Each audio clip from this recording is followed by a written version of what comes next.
To use a Circle K fuel card, start by ensuring you have a valid card issued by Circle K.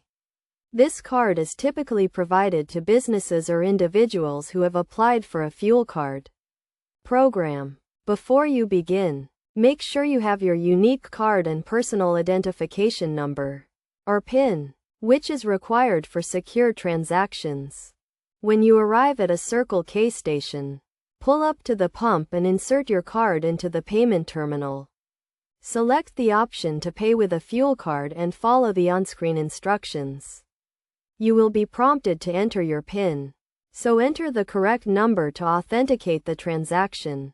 Next, select the type of fuel you want to purchase and authorize the pump to begin dispensing fuel.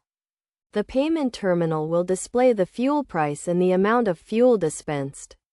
Once you have completed fueling, the terminal will prompt you to confirm the transaction and print a receipt.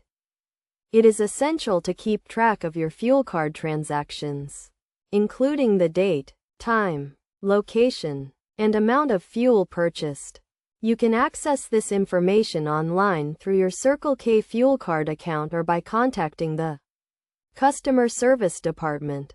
To avoid any issues with your fuel card, always keep your card and PIN secure, and never share them with unauthorized individuals. Regularly review your account statements to detect any suspicious activity and report it immediately to Circle K. By following these steps and best practices, you can efficiently use your Circle K fuel card to pay for fuel and other authorized expenses. This can help streamline your business operations, track expenses, and enjoy the benefits of a convenient and secure payment method.